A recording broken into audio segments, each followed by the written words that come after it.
I walked in my local drugstore the other day to buy some razor blades and paid $25 for a Gillette Mach 3 8-pack. That's more than $3 per blade. If you've ever shaved and you think you're getting robbed, you're in for a great show today. Plus, you'll hear how one entrepreneur is cornering the market on shaving domain names and building an empire. Stay tuned. 3 messages before today's show. First, if you're a domain name investor, don't you have unique legal needs that require domain name technical know-how and industry experience? That's why you need David Westlow of Wiley Ryan.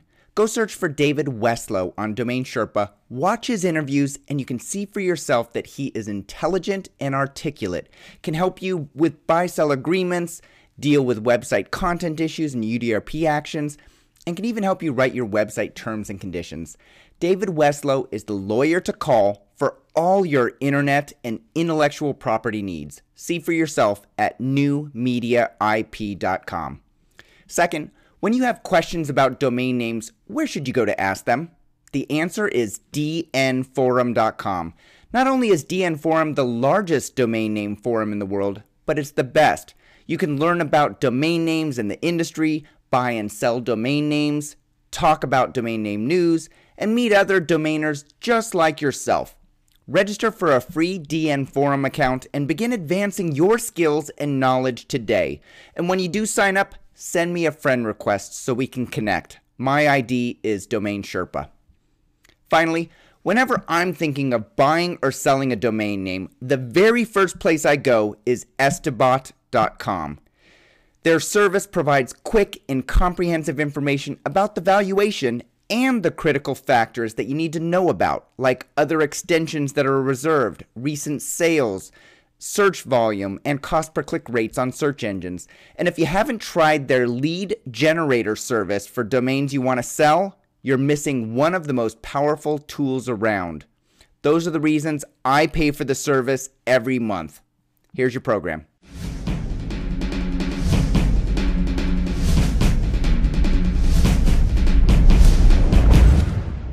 Hey everyone, my name is Michael Seiger and I'm the publisher of DomainSherpa.com, the website where you come to learn how to become a successful domain name entrepreneur and investor directly from the experts. If you're tired of getting robbed at grocery or drug stores for razor blade packages costing $25, $30 or more, you're not alone. Today's guest is not only doing something about it, he's cornered the market on specific shaving-related domain names and is building an empire that a large conglomerate may come knocking for someday. We're going to learn about how he built his business, and as a bonus, we're also going to get some shaving tips along the way. Today, we're joined by Luke Webster, founder and owner of VintageStraightRazor.com. Luke, welcome to the show. Hey, it's a pleasure to be here, and thanks for having me. It's good to see you again. We met for the first time just a few weeks ago at WebFest Global down in Santa Monica. Yes, that's right.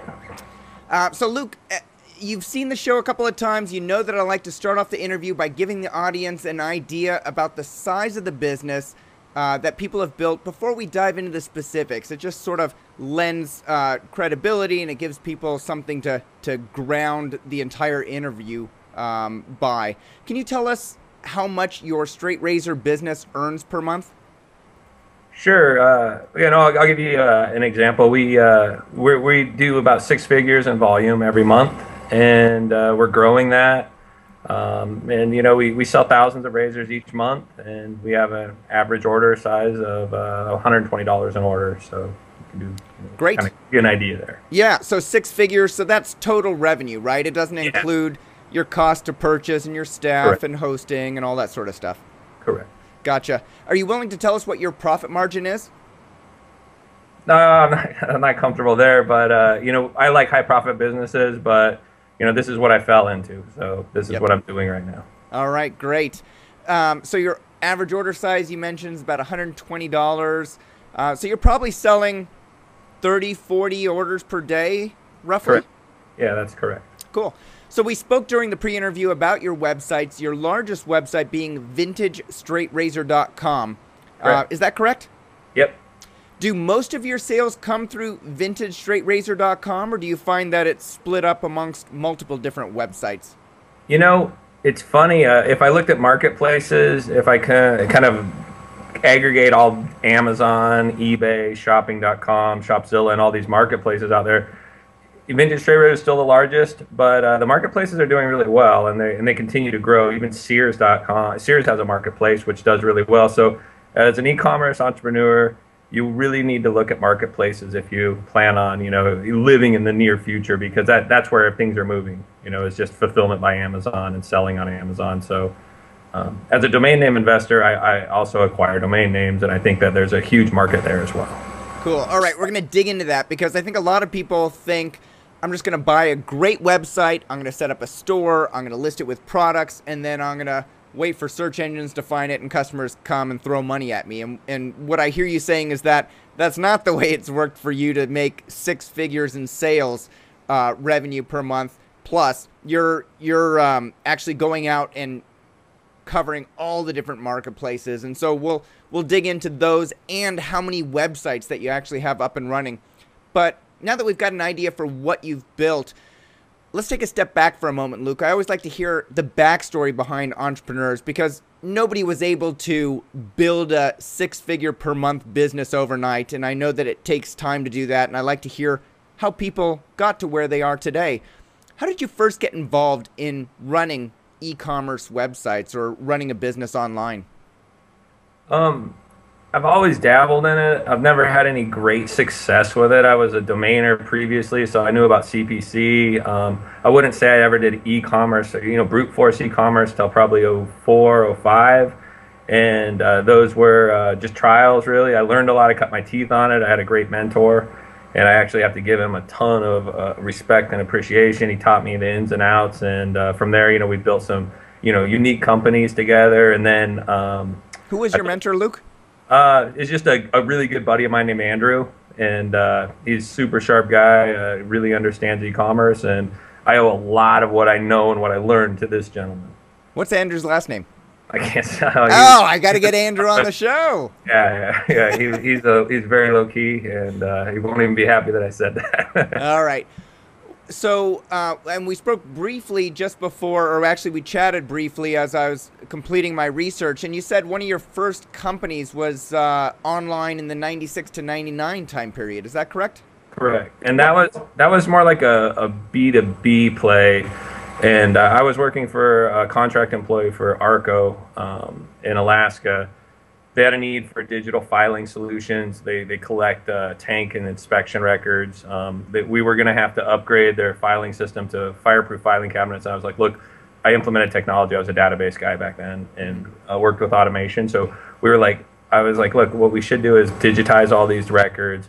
Then we don't need to store them on site. Anyways, it saved a ton of time, ton of problems. So I came up with this. I think it was efilingsolutions.com, I believe is what it was. I wish I kind of still had the name. It was my first real online business.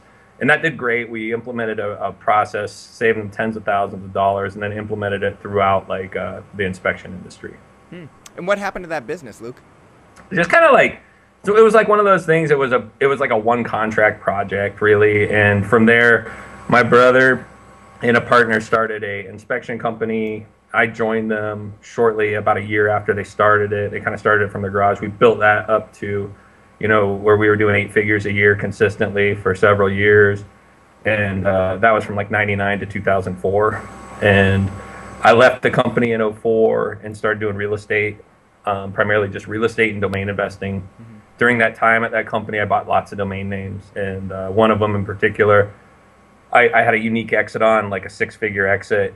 And then I later on picked it back up as a drop. So in my head, I was like, this domain thing is interesting. I buy this thing for $7 and I sell it for a lot. So even though I was doing a lot of real estate and having fun with that, I always knew the domains were something I wanted to do.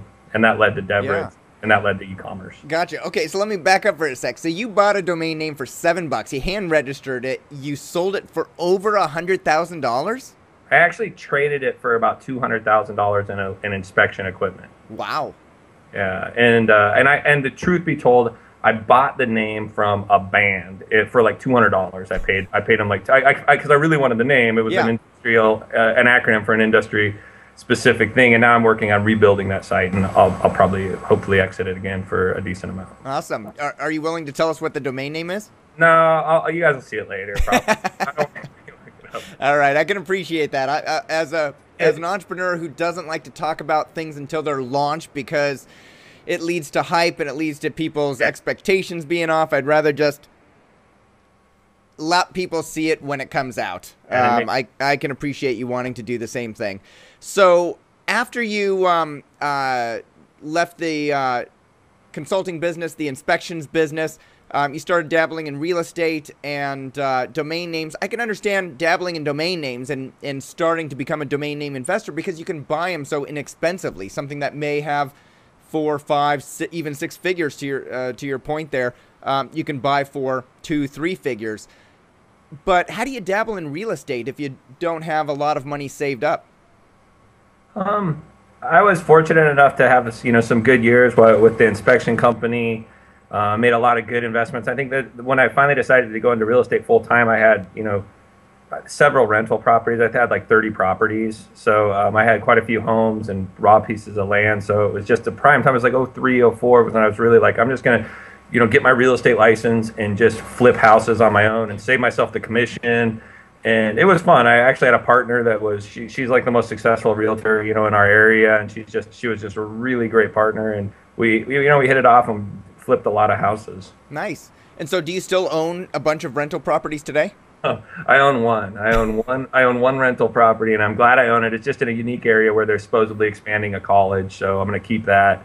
But beyond that, I exited everything late. I think the last place that I sold was late 2007, so I did all right. That was perfect timing, right?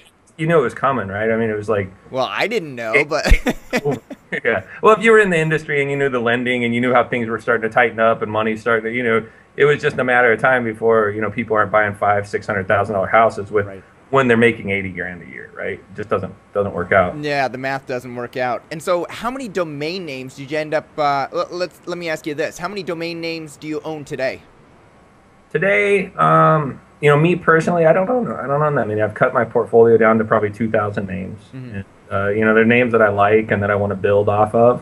I used to, I had a ton more, and the truth is most of them weren't that great. So you get, I don't know what it is, but late at night you start, like I remember, like, just going on, you hear the latest gadget, and then you're like buying, all these names and all these things.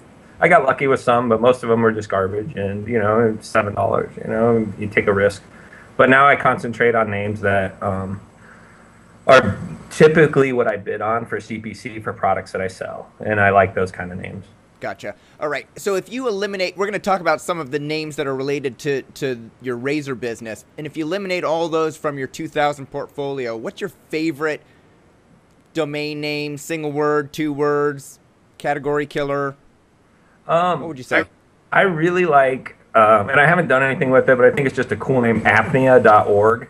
I'm a big fan of like .orgs when done properly, and I really think apnea can be a really cool site, and at some point I will develop that out and I'll make it a useful site. Yeah. And are you thinking about that for a medical related, or are you thinking of it as a brandable for something, or? Medical related, yeah. And then kind of like an informational area and, a referral lead-based type thing. There's a lot of different things that I could do with it, but I think it's just a cool site. And I also have, I kind of like .org, so I also have Lord, Lord.org. I really like that site. So, I'm a Christian, so for me, I really want to develop that out and do something worthwhile there and charitable. Very cool. So then you proceeded along in your career, and you started working on a platform called DevRich, DEVRICH, which a lot of people who are watching the show have probably heard of. I believe you pitched it at Domain Fest in 2008 or 2009. Does that ring a bell? Yep, that was correct. And, it was a really fun business. At the time, I had manually, how DevRich came about was I basically had all these domains. I probably had like 6,000, 7,000 names. And, they're starting to get expensive. Real estate was kind of dying. And I'm looking at my on-hand cash, and I'm like, I'm chucking out, $70,000 a year on domain names. Right. And I don't think it's the best investment when they're not really making money. I didn't even know about parking. I mean, I was really, my friend had talked to me a little bit about AdWords and a little bit about monetization. And luckily during that time, I got a call from a GoDaddy rep that was, recognized the account. There was a lot of names, and, urged me to spend spend money. And anyways, and that kind of got me into this thinking of like, how do these, and so like what I like to do is I'm very disruptive in industries. I like to figure out what happens, how to make it, how to make money, figure out where the money is. Before, I don't like to come up with ideas and then try to figure out how to make the money out of the idea. I really look at where's the revenue stream, how many revenue streams, and how do I plug into those streams, and just cut out all the barriers and just go direct to the revenue. And so what I did is I figured out parking. I understood ranking, I understood SEO just because I did that for a lot of my businesses, and I managed to build like let's say 30 sites on WordPress over a short amount of time. And I started doing the eBay partnership, EPN, eBay Partnership Network.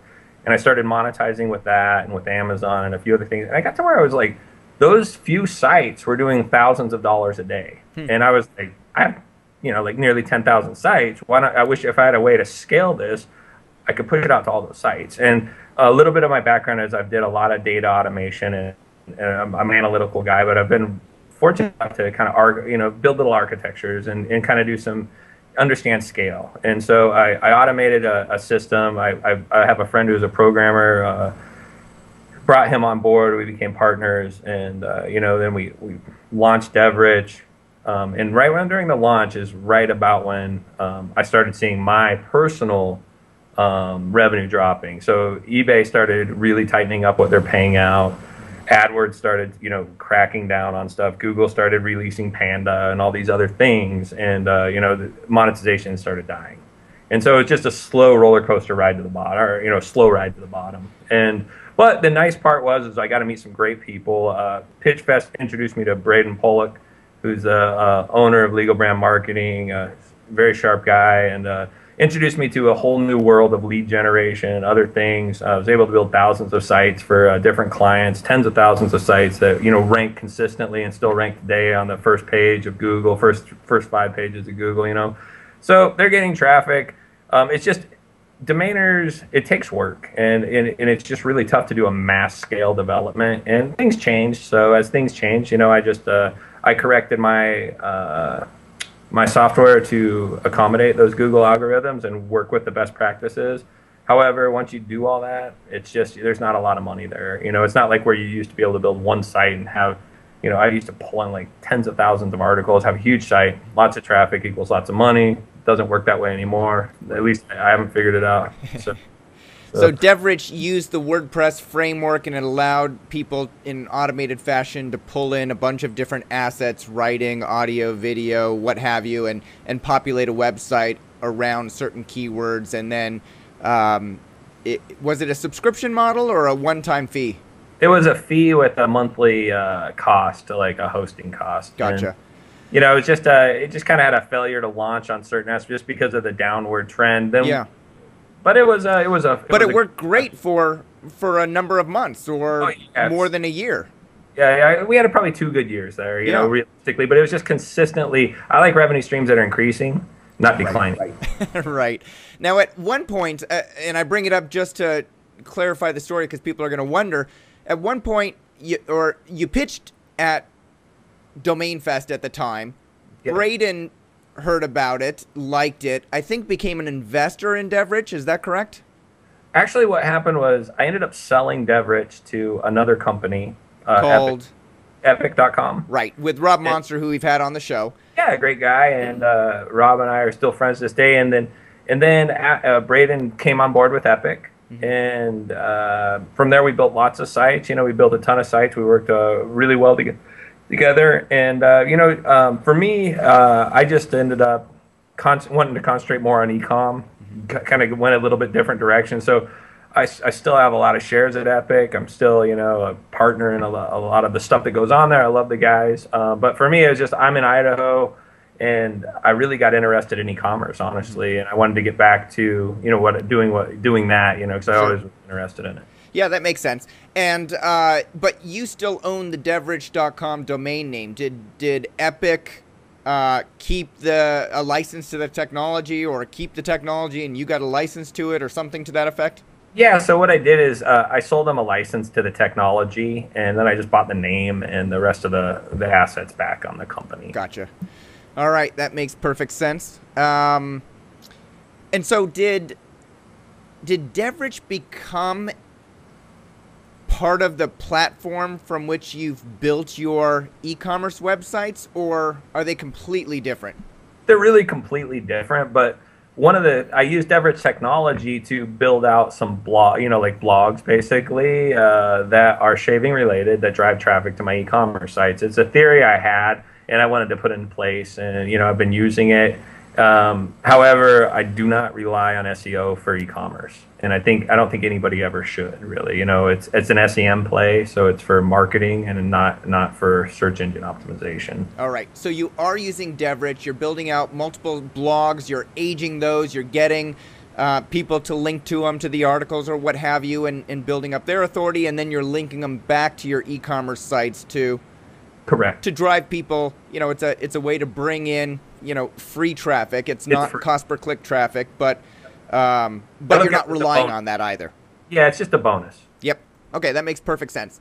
All right, so that gives our audience a good idea of when you started this and how long you've been working on it. Do you remember the year that you first started? Or actually, do you remember the idea that first got you started on a razor business?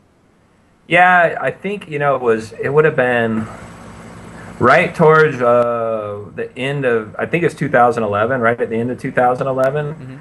Mm-hmm. We picked up a drop name while still at Epic, and unbeknownst to me, it had traffic, and one of the employees there, a partner, was screening and was like, hey, this is kind of an interesting idea.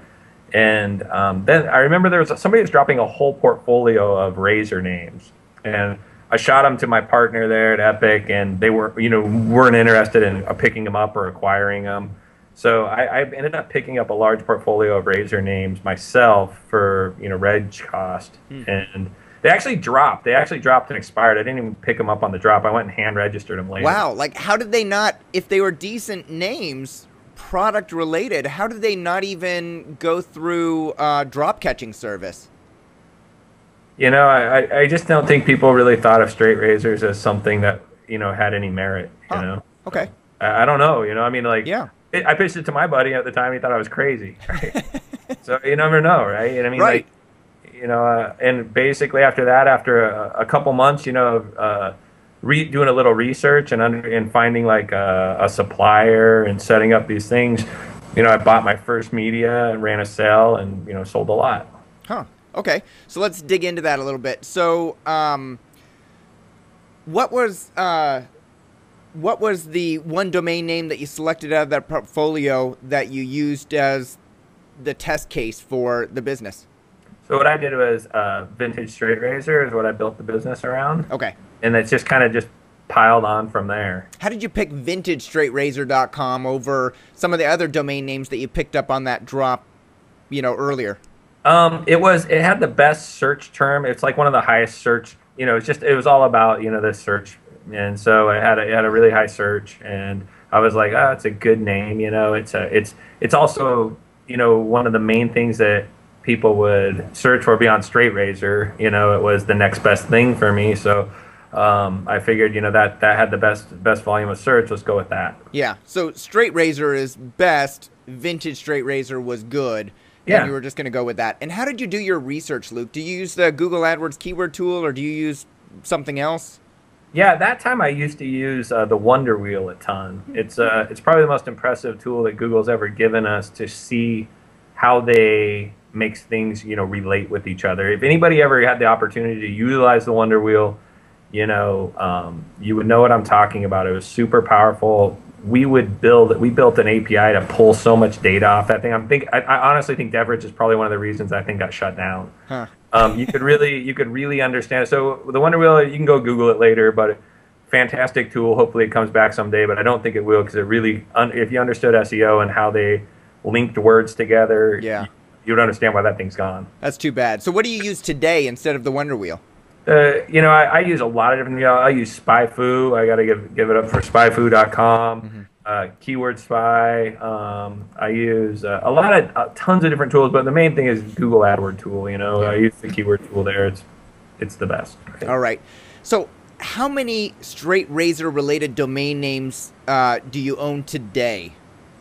I probably have about 300 or 400, right? 350, somewhere in that range. I haven't counted them lately, Yeah. but and that goes for all types. I would say those are shaving related domains. So there's some strops, there's safety razors, there's a lot of different style razors, there's shaving creams, things like that. So So about, basically, you're snatching them up because you may launch different websites on those, but then you're also are you using it as a competitive play to keep your competitors out of those domain names? yeah, 100%. I want to consolidated the market. I think I've done, I've kind of reached my goal on what I think is legitimate, domain names at this point. Yeah. And blogs. So my goal now is just to be it's just market disruption. That's what I want to do. I want to be a thorn in the side of the bigger boys now, of like P&G and things like that. And it's a huge market. I mean, one of the number 8 largest merger and acquisition of all time was P&G's purchase of Gillette, $57 billion. And and if you look inside P&G's portfolio, their fastest growing fast growing area is men's luxury shaving. I mean, they purchased the Art of Shaving a couple years ago for around 70 million, and they've since grown it to a few hundred stores. They're growing exponentially fast, and I would like to, I'm gonna next 2 to 3 years, 2 to 5 year play. I want to have several brick and mortar stores, but within 2 years, I want to have one in a specific location, and it's just going to be, as a reminder of you drop straightrazor.com. And now we're across the street from you. So for anybody that's a domainer, that's a great story. All right, and I want to find out about straightrazor.com. I'm going to ask you about that next, but I want to ask you about. So we talked about the different words. You own Vintage Straight Razor. You own a bunch of different domain names. What about top level domains? Do you care if they're .com, .net, .org, .co, .me, .de? I actually, this is going to sound kind of funny. I don't put a ton of value on domain names. Now, let me clarify that. I think I put a lot of value on good marketing and good SEM. With the good name, though, like your cost is going to be cheaper if you have a better name. In your landing, you can build better SEM with it around a great name, but you don't have to have a great name to start with. You can start small and finish big. So.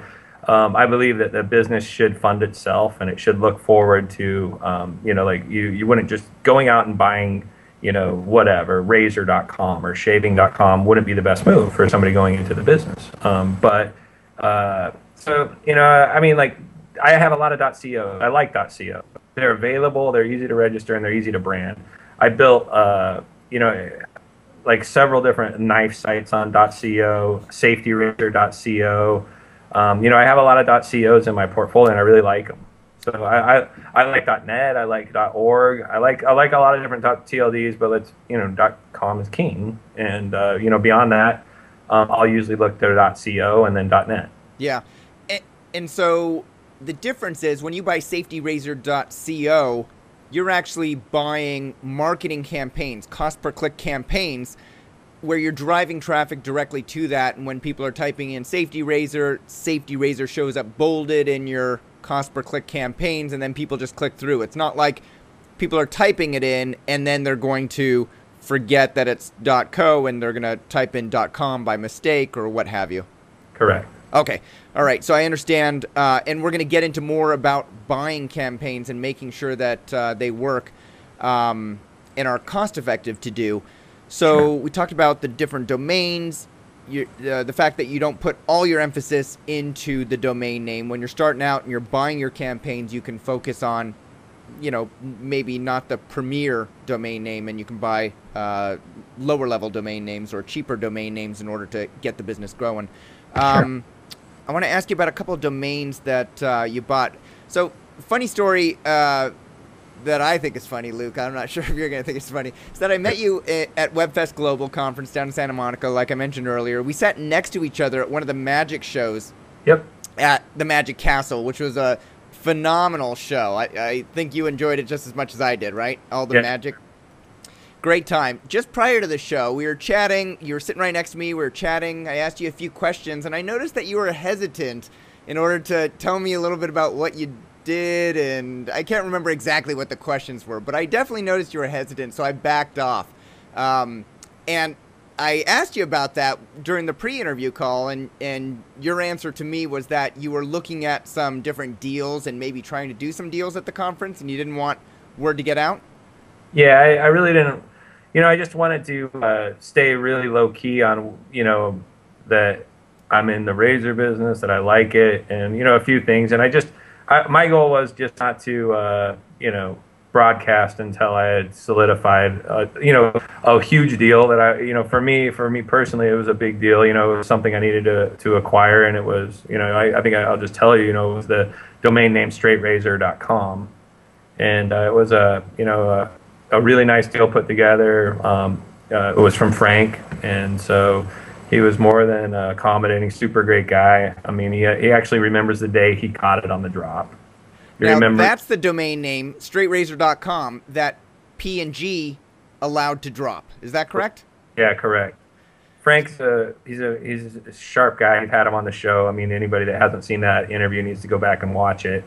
But super great guy, made, just a, hell of a name for himself in this business. And he's more than a humble dude when, and he understands business. So, we came to a great deal, and, now it's in the hands of somebody that I'm hoping I'm going to, be a good steward with it. We're going to build a heck of a great business. And, right before that, I acquired that one, I tied up and purchased straightrazors.com, the plural. So for me, the singular is a much higher search term. It's my best CPC term. It's my best converting term. So I really wanted that domain, and I was fortunate enough to, have it, in a situation where I could acquire it. It was just too bad it was Frank, because Frank is, although he's a fair guy, he's a businessman, and he does not bend very much when it comes to doing deals. And I know that for a fact because I bought a local domain off of him myself, and there is not much room in negotiation with him. Yeah, and so super great guy. He understood the value, and anyways. Yeah. I'm sending him and Vern a straight razor, so they'll be happy. So I do my research on everybody that comes on the show, and I like to do research on, their background and the domain names, and I saw both of the domains listed on DN Journal's weekly roundups in the past, Luke. So I think I might have asked you in the past how much one of them was, and I believe that you declined. Now, this information is public. I will throw it out there, and I want to ask you if it's true, and you can deny it or whatever you want. I had listed down that straightrazor.com, the singular, on DN Journal's weekly roundup was $20,000, and Straight Razors, the plural, was $3,622. Do those numbers sound correct? Well, I can tell you that one isn't right, but I won't tell you which one. One's grossly wrong. But okay. And it may be, I'm just going to hypothesize here. I don't know for sure. StraightRazors.com was listed for $3,622 in 2007, so it may have changed hands since that point. In either case, it doesn't matter. Why would you purchase StraightRazor.com and StraightRazors.com if VintageStraightRazor.com is working beautifully for you? It's delivering, that and some other marketplaces are delivering 6+ figures per month. Why would you feel like you need to lock up the category killer domain name for this industry niche? So the way I'm looking at it is the vintage play is my vintage site is going to be geared towards vintage blades and the vintage connoisseur, somebody that's looking for antique blades.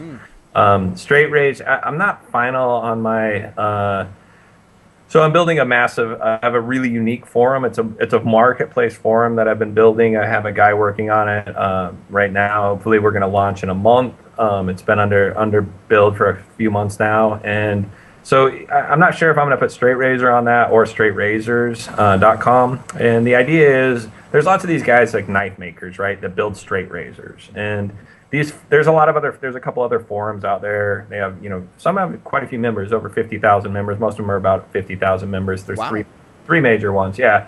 But the downside is they don't allow these guys to showcase their items unless they pay like $500 a year. And then they can't even talk about their items unless they pay that money. So it's just kind of like my goal is like I want to encourage people to get into the business, look at they're doing it. So it's going to be a marketplace. They can sell their stuff. There's basically a 3% fee, and they can promote their stuff. It's going to have online store. I'm going to do a lot of advertising and pushing of those names.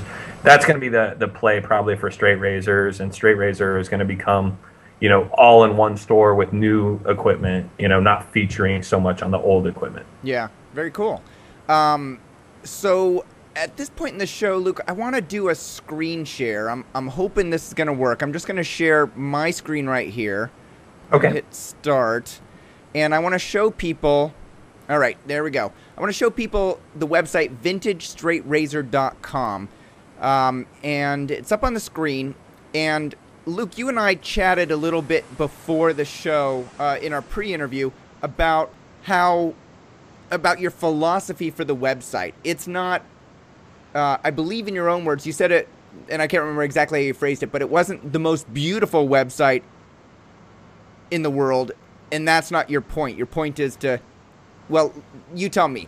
Tell me about the philosophy of vintagestraightrazor.com and what your objective is when people get to the site.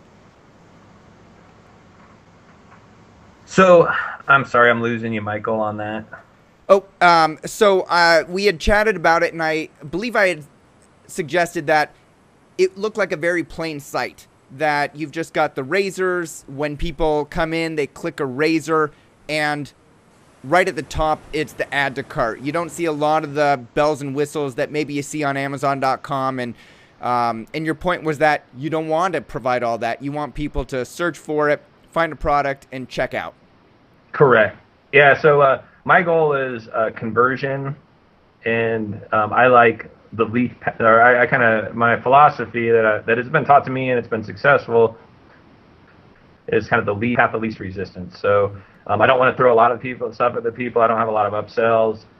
It's just, here's the item that you Googled, searched, here's the best price online, click add to cart, give me 16 digits, your expiration date, and let's get it off in the mail to you as soon as possible. So, and then, come back again if you would like to do, shop again. But the goal is very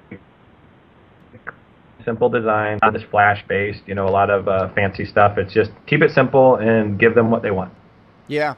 Okay, and that makes perfect sense, and that is what the site is about. Have you tried other sites, like adding a bunch of different reviews to the products and getting people to rate them after they purchase them and things like that? Or do you find that it's not really necessary? You want people to get in, find a product, and get out?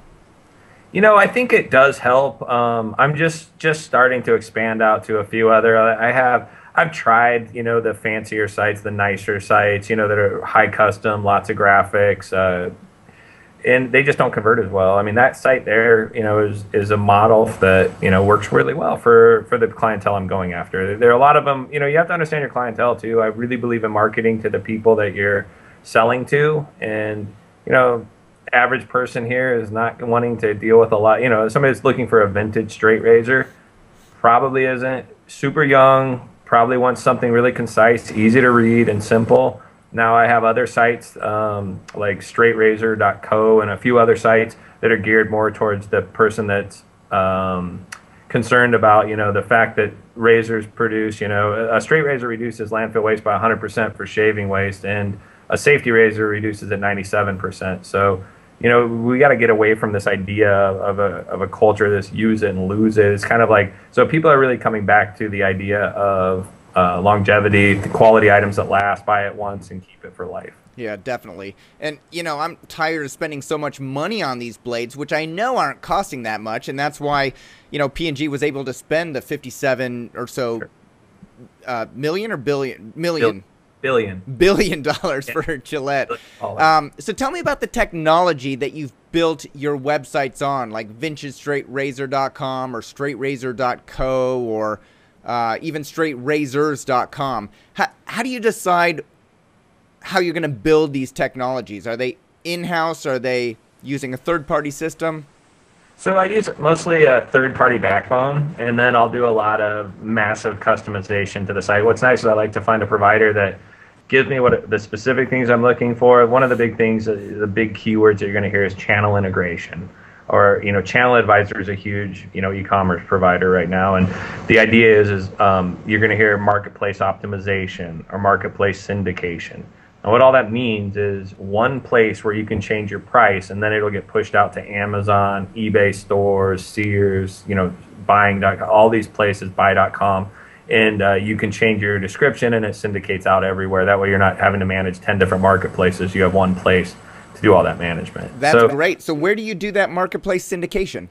It's tough. I mean, honestly, there's no, I have good friends that own these businesses, but they all have issues, and it's in its infancy. Probably the best one I use right now is Zuby.com, and they're changing their whole infrastructure right now. So, who knows what it's going to look like in a few months. How do you spell that? ZOOB? V as in Victor, ZOOVY.com. Okay.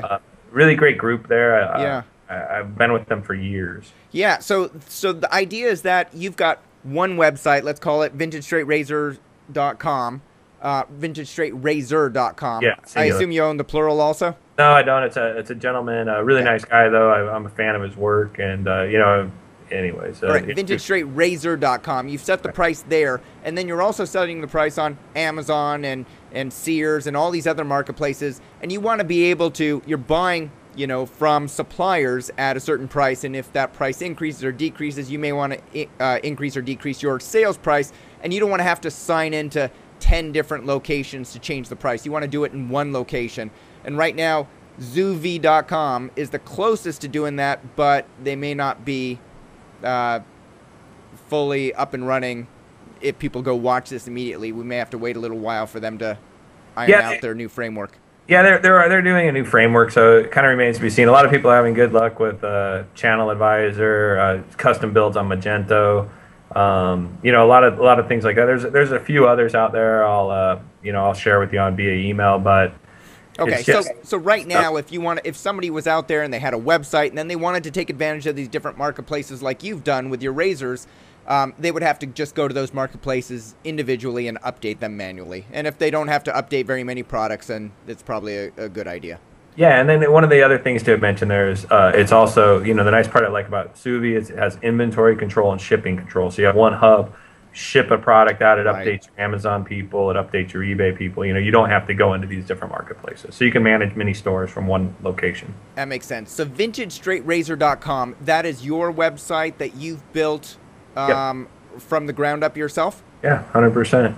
Okay, and what's the technology that you've used to build with it? That was Zuby. It was Zuby. So they provided the framework.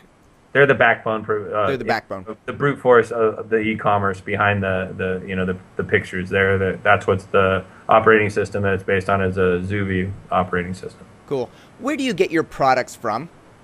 I primarily source them from China, most of them. I mean, reality is Germany only produces let's say 100,000 razors a year. So, a couple people in the industry sell that. So I sell as many German blades as I can. I source my other products from tons and tons of, I have a network, I have a unique system of Googling classified ads for razors, right? And then I got a guy that buys them. I makes offers and buys vintage razors from all around. And then every once in a while you meet, I started understanding some of these are antique stores. And so we start to build a rapport. Right. And then, what I started doing is I'd go on road trips, hand out cards, tell them I'll buy all your razors, for X. You can mail them to me here, or let me know when you have a box of 10 or 20 and I'll send you a sheet so you can ship them off. And so I source a lot from, actually when I was in LA, Braden and I went antiquing, bought tons and tons of razors. I also sell pipes, the vintage pipes, estate pipes they're called. And so, I love that kind of, and so it just kind of works together in the same market. Very cool. I also do vintage flasks. So I'm kind of I like luxury mail items. Yeah.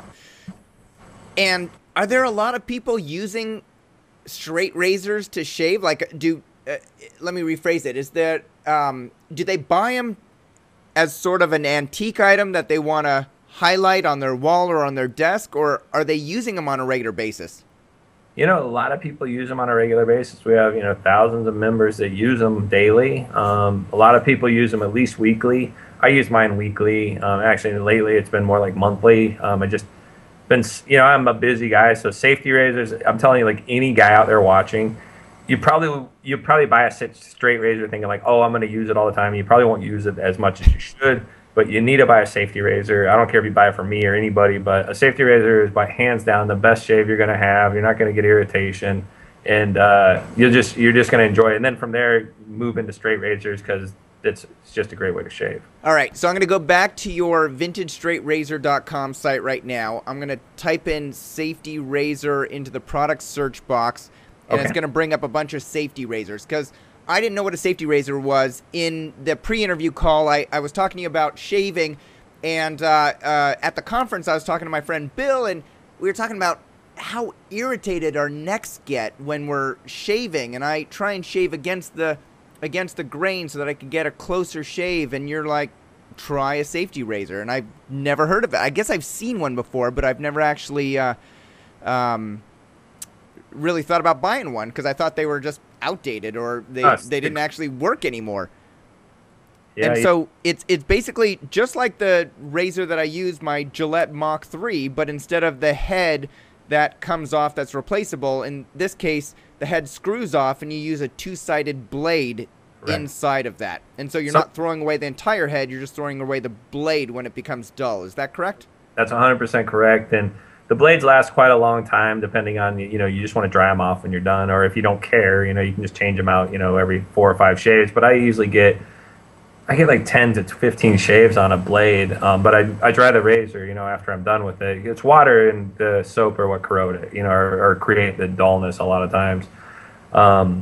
So yeah, safety razor is by far, the best way to shave, when you're just to convert to get out of the previous way of, the Mach 3 or Mach 4 or how many 5 blades they have now. So, and you're going to be amazed with how well it works. But don't I get a better shave when I have more blades in my head?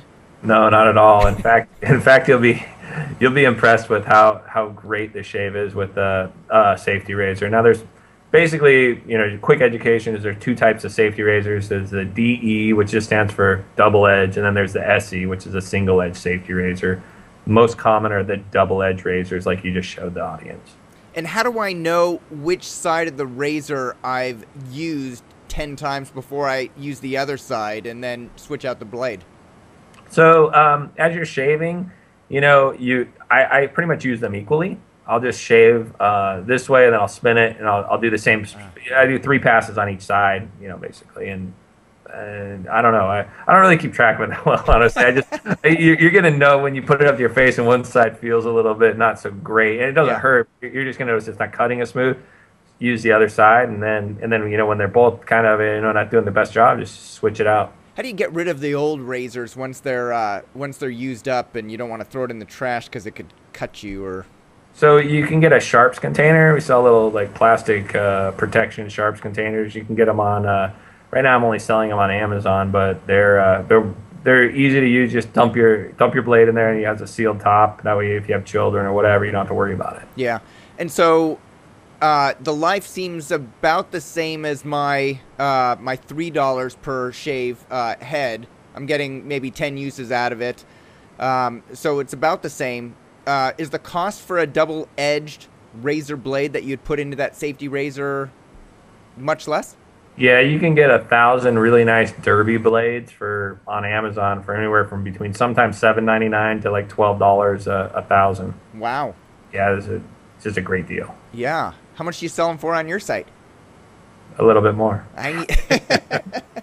All right, but go to your site. So $6 for 5, I think, or something. I don't know. Yeah, gotcha. All right, so do you get a better shave when you use a straight razor versus a safety razor? I think you do, but arguably, like if you do 3 passes with either one, so you're supposed to do with the grain, cross grain, and then against the grain. So okay. If you do those 3 passes, you're gonna have a close shave with either one. I mean, I haven't broke out the microscope to see which one's better, but I'll tell you the safety razor feels really great and the straight razor feels great. The one thing I noticed is Seems like, maybe it lasts a couple, maybe 8 to 12 hours better. Like I noticed that I don't have to shave again for probably 2 days with a straight razor.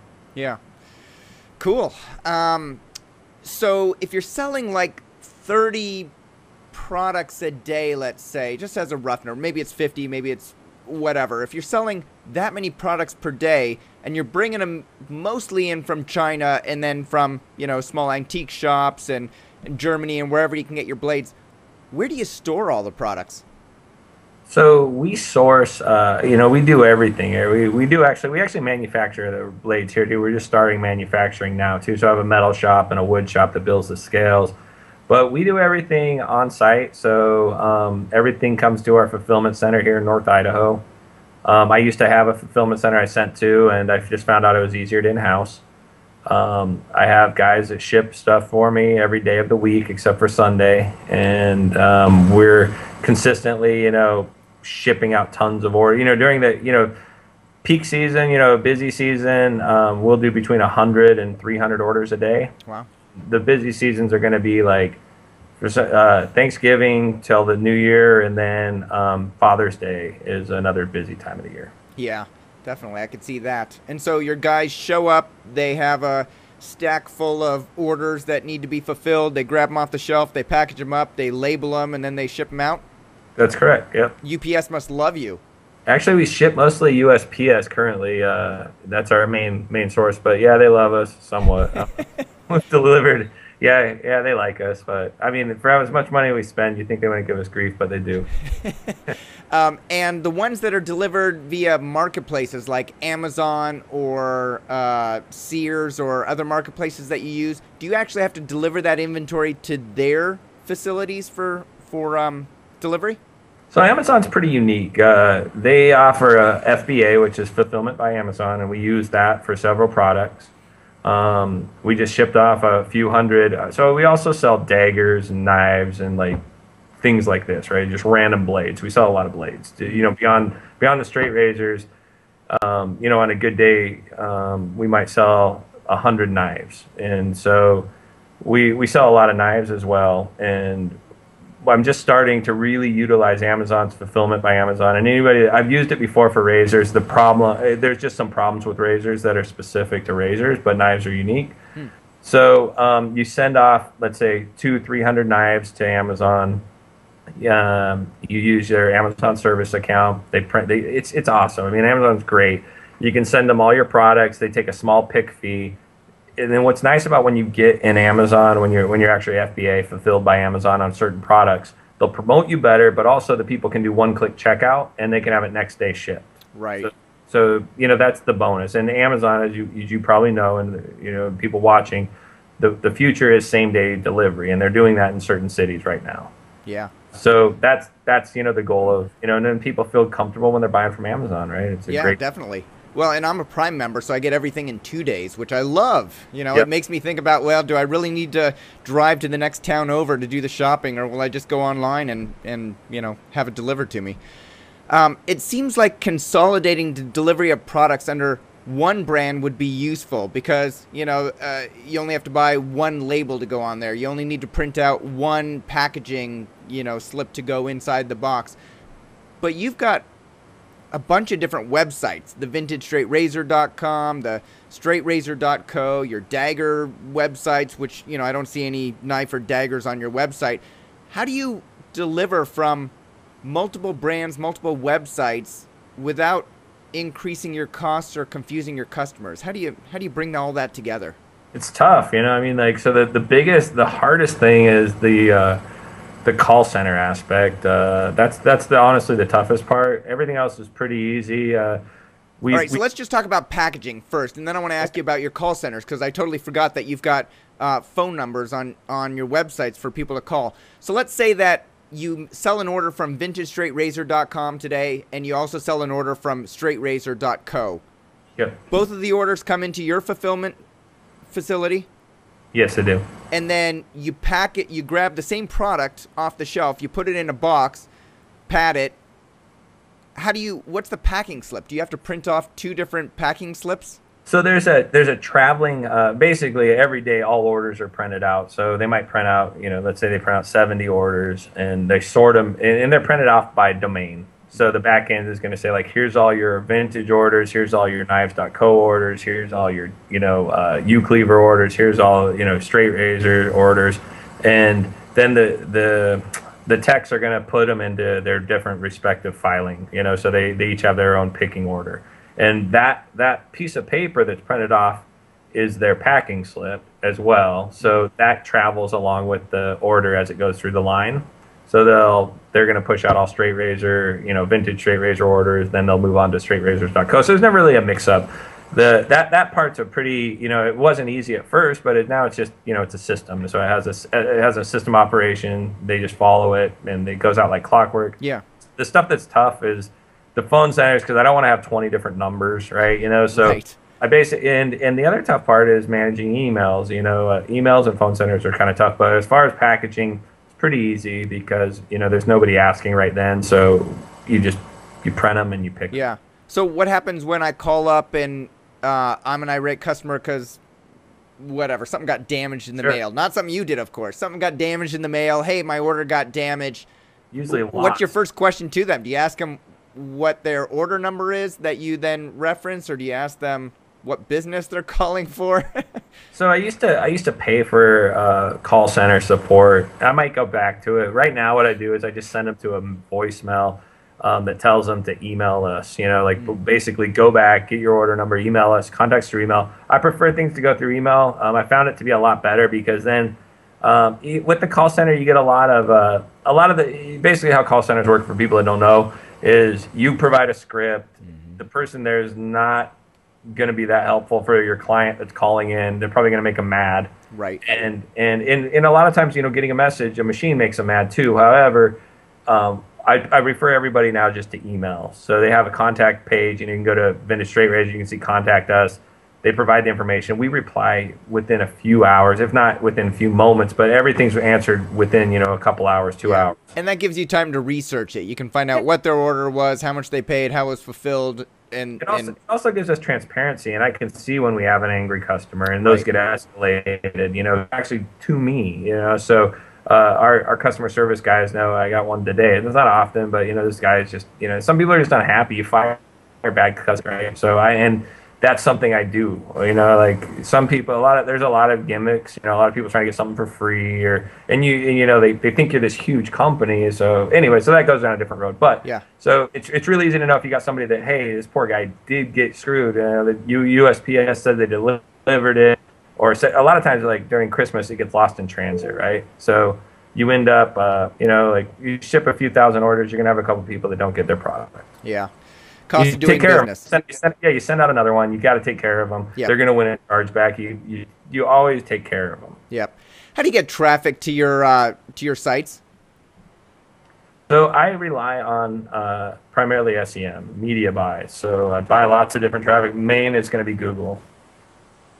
Okay, and so let's say that you just constantly have campaigns running in Google for keywords like straight razor, vintage straight razor, safety razor, things like that?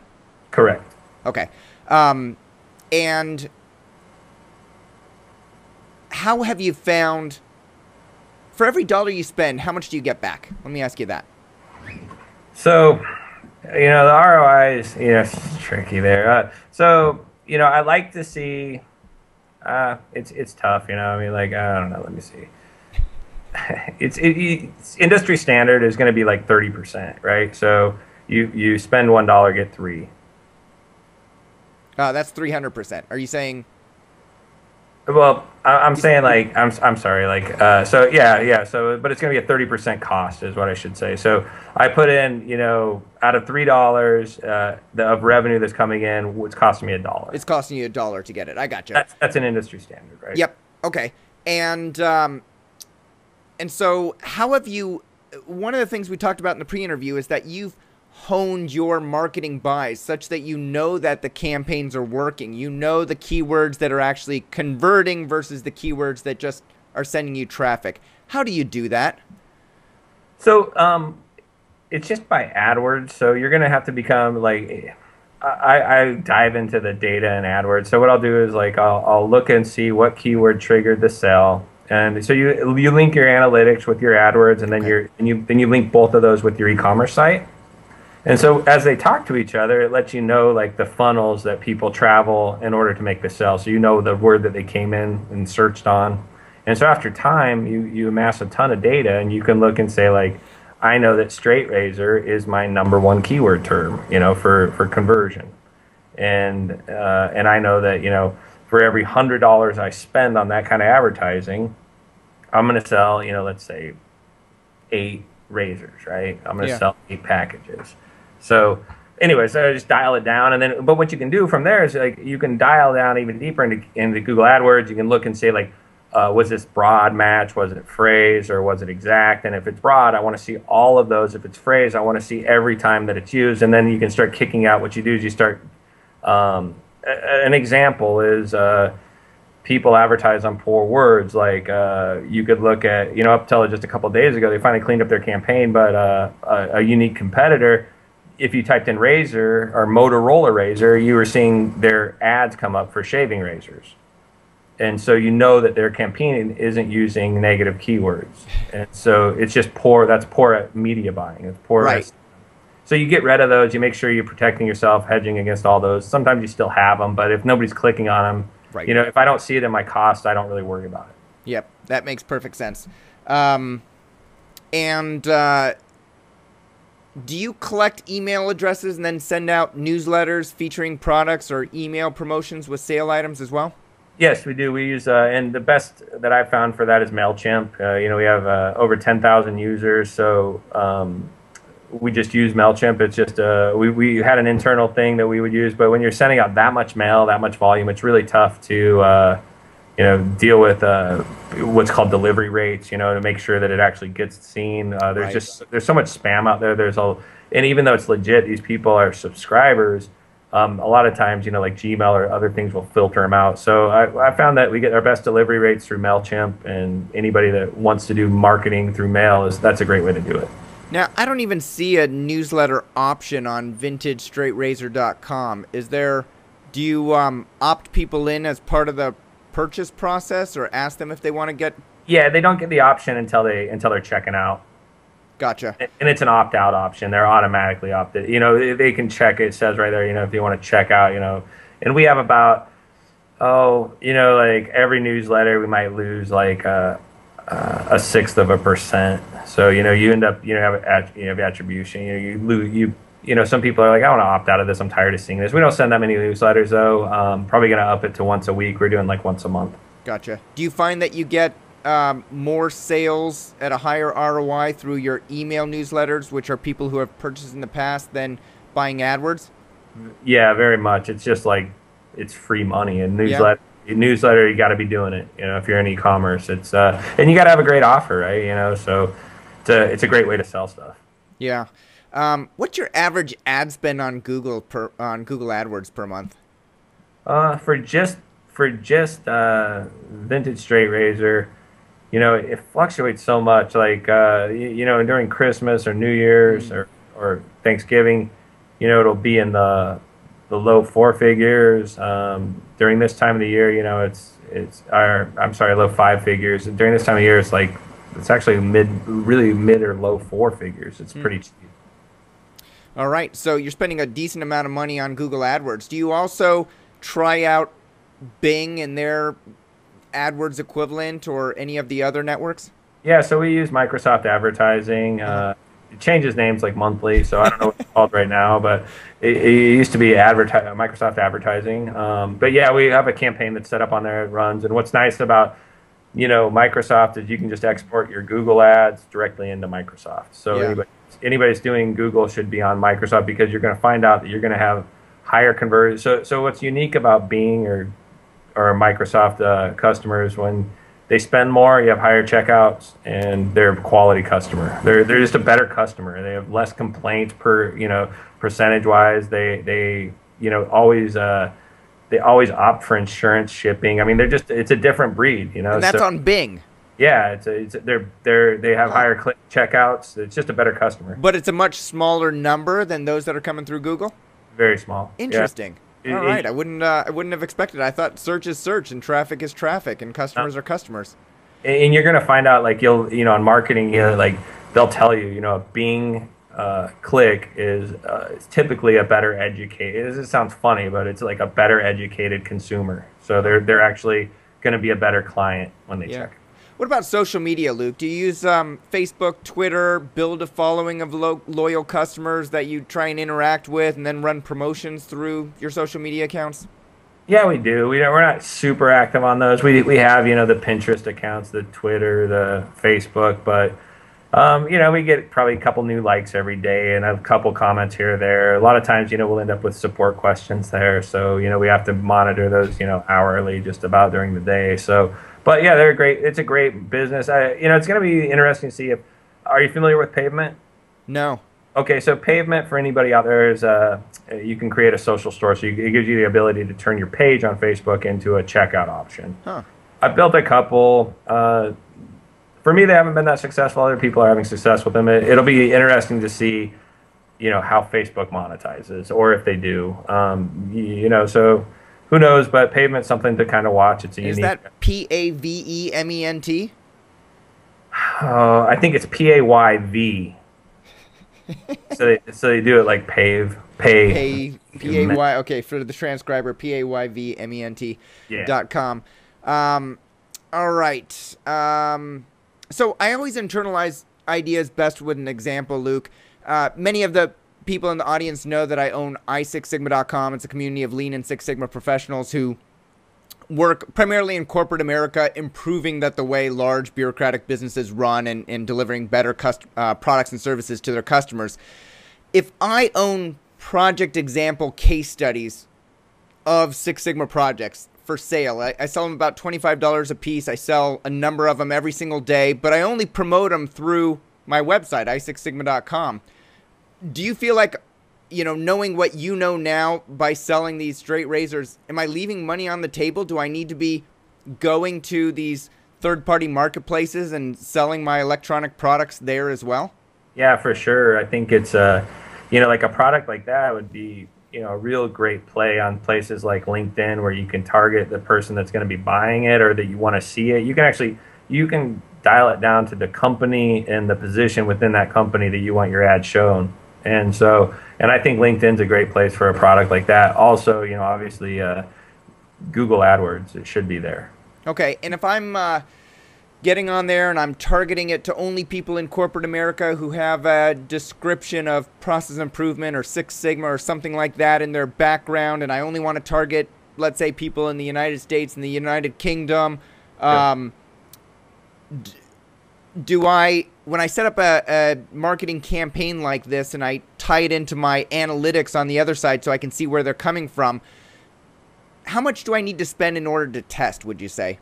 Oh, like something like that. With LinkedIn, it's minimal. I mean, $70 a day for 10 days or even 50. I don't even know if you'd spend that. I'd have to, I don't know the search volume on those terms or the CPC, but I don't think you would have to spend that much on a term like that. And it's such a nice market because I like, very small, I like smaller niche markets where you can really understand who your end user is or who the person is that needs the product, and it's really nice to have a easy delivery method to get it to them. Yeah, no, I agree. So if I spend $50 a day, let's say, how many days would I need to run in order to determine if I'm getting a return on that investment?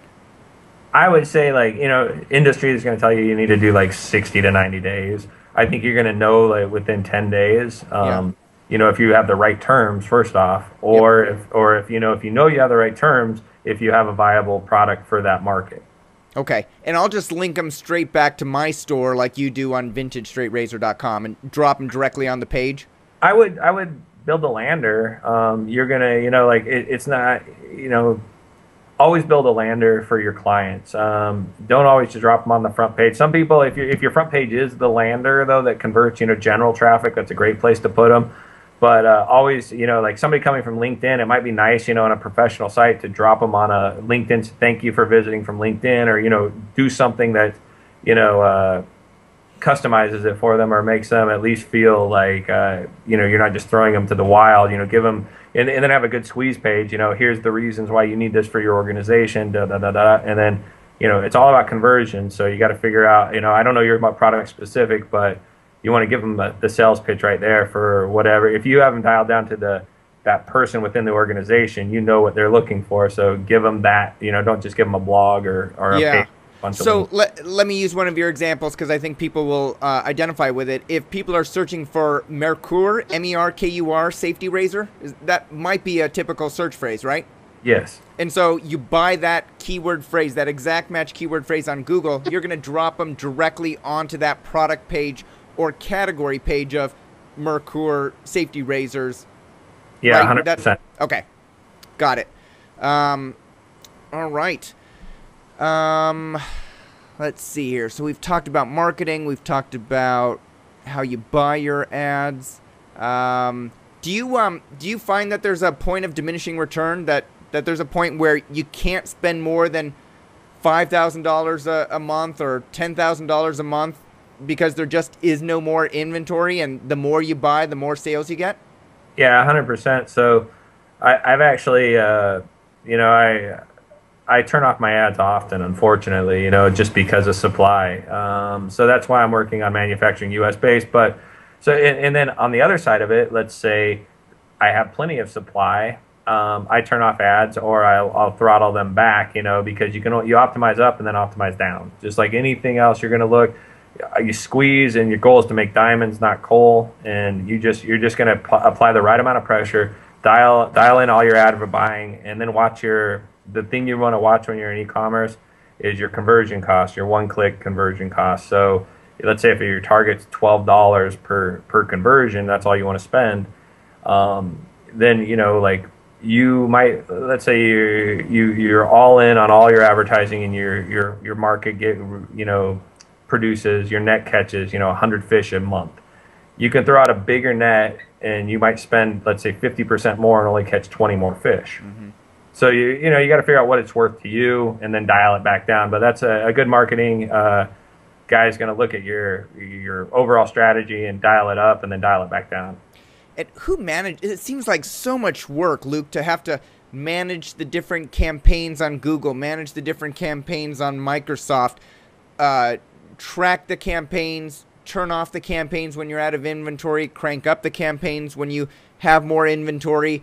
The campaigns are going to change over time because some of them did well last month and now they just aren't performing. So you need to find different keywords or a different marketing message that's going to convince them.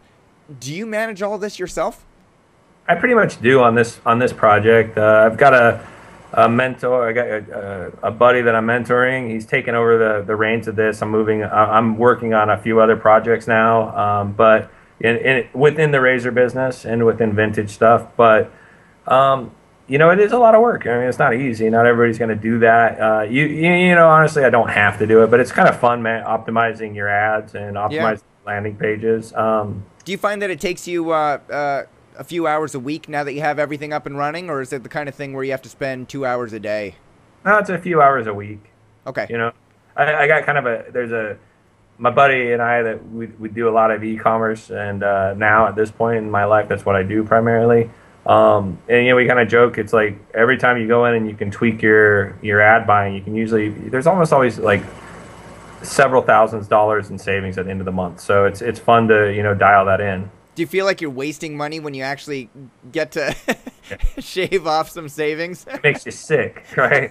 So I mean, it's crazy, and I mean, like when you drop your conversion cost, $10 per conversion, and you drop your CPC, 20 cents, literally by just getting rid of some bad keywords that have been there for 6 months, you realize, you just hemorrhaged off 20 grand. You're like, you still made money, but now you're making more. So what's the lesson learned here? Should people start with very few campaigns and keywords and then optimize those as well as they can before branching out into others? Or can you only learn that through trial and error? It's a lot of trial and error. I'll give you the brutal truth. Hire a marketing firm, a good one, and then fire them after about 3 months. They're going to set up all your campaigns. They're going to do all the ugly hard work that you're not going to want to do up front. Yeah. And this is if you're capable. But marketing campaigns, they take a percentage so off your total ad spend. So what they're going to do is it's in their best interest not to trim you back down. They just want you to keep spending more money. If they know that for every $100 you make, you can spend 40, they'll try to spend 50. So they're going to keep because the more money you spend, the more money they make. Right. I would love to find a marketing firm that worked off of conversion cost. But it doesn't exist. So hire them. After about 3 months, they're going to have all your ad buying dialed in, all the keywords that you really need, and then from there on, you're just going to have to watch it for spikes in the industry. Like straight razor had a spike a few months ago, like James Bond, the shaving scene created a huge rush for people buying razors. So. I was the first guy out there that had they utilized the term cutthroat razor. So, I bought keywords underneath like cutthroat razor, which isn't a heavily, I put more money towards that advertising. I also did like the term Bond straight razor, kind of opened up my thing. So I was capturing that Bond search crowd and Skyfall, search crowd. And you were buying that, not doing search engine optimization around it. Correct. Because it was quick. The movie's out. You've got to take advantage of it. Yeah, we converted tons and tons of traffic off that. Wow. All right. So also just earlier today when we were chatting back and forth, you mentioned e-commerce financing that you were using. It's almost like a cash flow financing using a service called Kabbage, KABBAGE.com. What is that?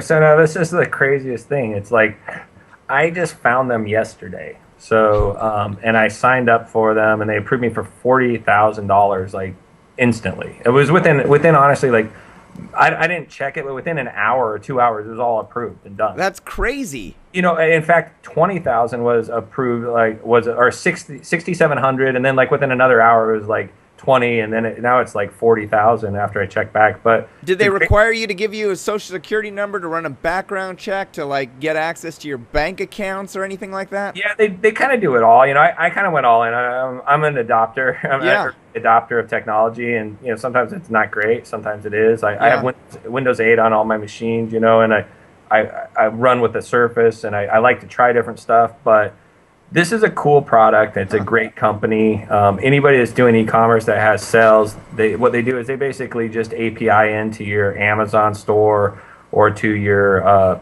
your authorized.net account. They just want to see transactions. They want to see you're doing volume, and then they're going to take your EIN number. If you want to do personal, they'll take your social security. But I haven't used it yet. But right now they'll drop $40K in my PayPal account if I wanted to use them. Wow. And so basically, they're a cash lender. They loan you cash whenever you need it, and then you can use that to buy, a larger supply from China of razors, or a high-ticket item from an antique shop that you can resell because you've got the channels, or what have you. Yeah, it's pretty crazy. Yeah, it's we're fortunate enough to have. I just was told about it, and I was like, I'm going to try this thing out, right? And it was awesome. I'm pretty impressed with the company. I reached out to the CEO this morning, and what's the interest rate that they charge?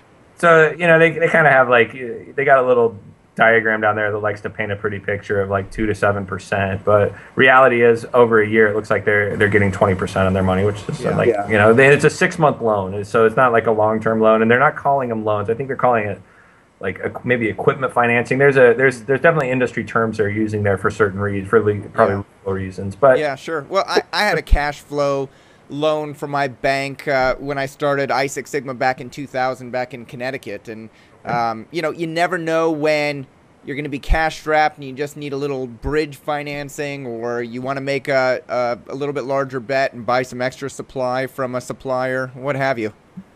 Yeah, it's a great service. I think they're going to do well. I mean, it's a lot like some of the crowdfunding and some of the other things I've seen out there. So it's it's going to be interesting. It's just neat to see lenders. This guy has a background in banking. I checked him out, the CEO, and they have a great team. So it's nice to see, and it's pretty cool. I mean, it's really slick. They'll integrate to see how many Facebook likes you have. I mean, they do like a quick what I would call exam, all through your, internet exam. It's pretty cool. Yeah.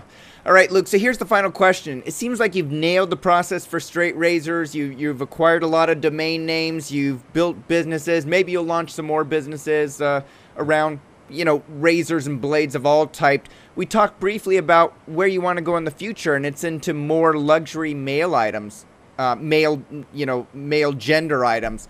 What types of items might these include? So I collect. I have thousands of pipes, estate pipes. So and right now we're doing a lot of restoration and photographs and stuff. And what's an estate pipe? Estate pipe is a vintage pipe. So it's a pipe typically, of heritage. So it's a lot of these are French briar, or they're just older pipes. So pipes, that I buy at antique shops or offline. And there's a pretty unique process to restoring them. You like soak them in vodka, you pack them with salt, and you sweeten them. There's a certain way to clean a pipe. Yeah. And anyways, it's just a really unique process. I like pipes. I think they're, I'm not big on smoking or smoke, but it's just I've never been that offended when somebody smoked a pipe. And I think I think you're going to see more people going back to traditional ways of, of smoking tobacco. Yeah, it's a much different experience than the cigarette smoker that's standing next to you blowing stinky smoke at you. It actually smells nice. My father used to smoke, and you could choose all different types of tobacco. I remember going into the tobacco store at the mall, and they had all these jars on the shelf, and each one had a unique smell. And I remember thinking it was fun as a kid to smell them all. And yep. Yeah, it's awesome. I mean, and not saying it's dignified to smoke either, but it's something I like, and I'm going to pursue that, and along with a few other things. Pipes, flasks, like all kinds of, male items. There's we do wine accessories. We make wooden wine racks and wine holders, things like that. I just kind of like.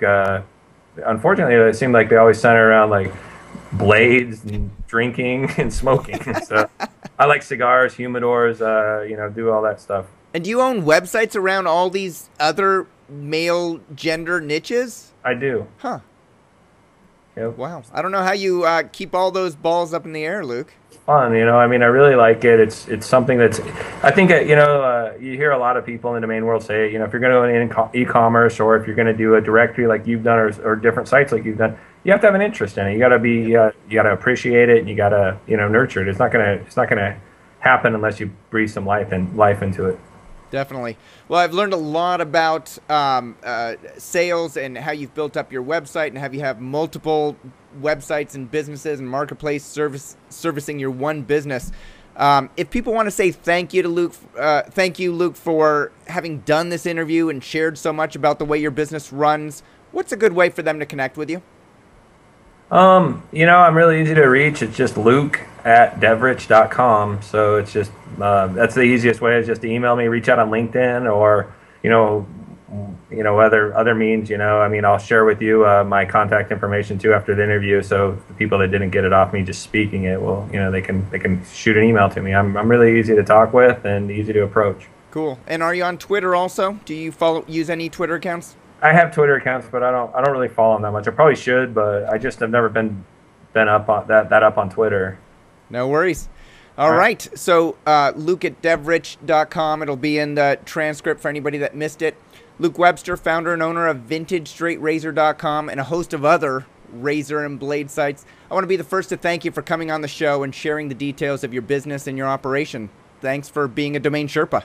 Thanks, Michael. It's been a pleasure. It's always fun talking with you. Thanks. Thank you all for watching. We'll see you next time.